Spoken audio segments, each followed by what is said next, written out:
Halo semuanya, pada kesempatan kali ini, kami dari kelompok 4 akan membahas salah satu persoalan penting dalam perekonomian Indonesia, yaitu mengenai pengangguran dan tantangan dunia kerja di Indonesia.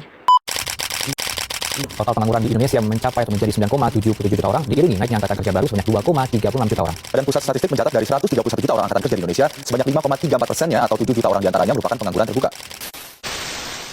Indonesia yang merupakan salah satu negara dengan jumlah penduduk yang terbesar.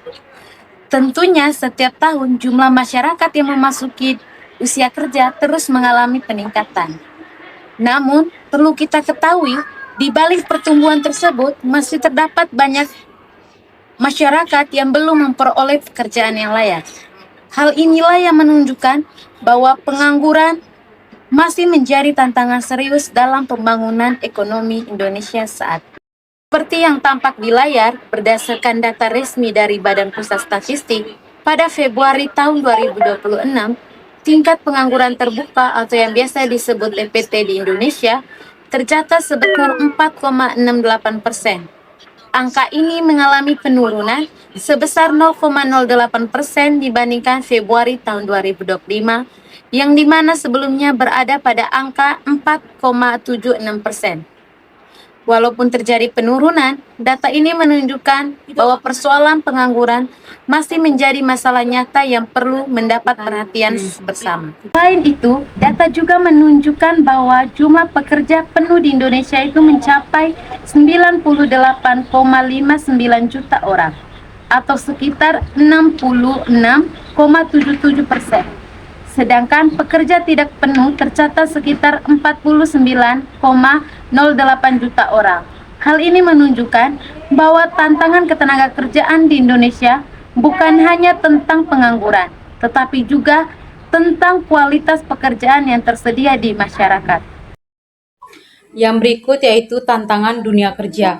Selain pengangguran, dunia kerja Indonesia menghadapi tantangan yang semakin kompleks. Nah, tantangan yang pertama yaitu persaingan kerja semakin ketat. Jumlah pencari kerja terus bertambah sehingga setiap orang harus memiliki kemampuan dan keunggulan agar dapat bersaing mendapatkan pekerjaan. Yang kedua yaitu kemampuan digital menjadi kebutuhan utama.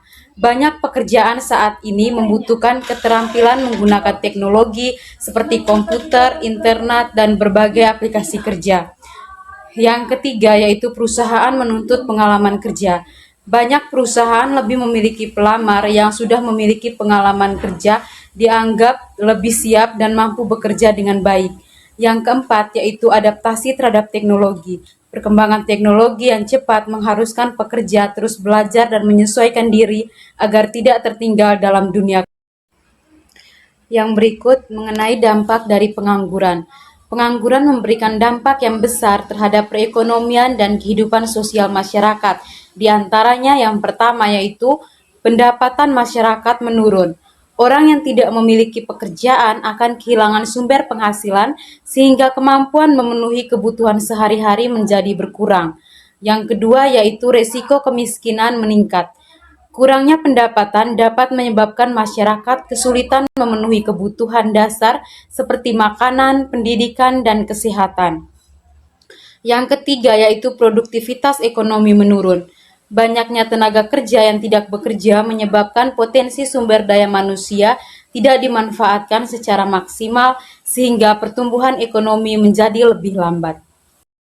Berikutnya adalah solusi yang dapat dilakukan untuk mengatasi masalah pengangguran. Yang pertama adalah peningkatan kualitas pendidikan.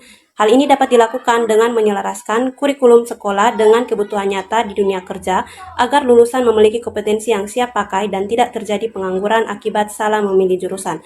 Yang kedua adalah pelatihan kerja sesuai dengan kebutuhan industri. Hal ini dilakukan dengan menyediakan program pelatihan kilat dan magang kerja untuk memperbaharui keahlian angkatan kerja sehingga mereka cepat beradaptasi dengan teknologi baru dan standar kompetensi yang dicari perusahaan saat ini. Yang ketiga adalah pengembangan UMKM dengan membantu pelaku usaha kecil mendapatkan kemudahan modal dan digitalisasi pemasaran agar kemandirian ekonomi masyarakat mampu menciptakan lapangan kerja baru bagi lingkungan sekitar. Dan yang terakhir adalah mendorong investasi dengan mempermudah izin usaha dan membangun infrastruktur pendukung untuk menarik minat investor. Kesimpulan dari topik ini yaitu pengangguran merupakan tantangan besar dalam pembangunan ekonomi Indonesia. Oleh karena itu, peningkatan kualitas sumber daya manusia dan penciptaan lapangan kerja harus menjadi prioritas utama. Audio Jungle.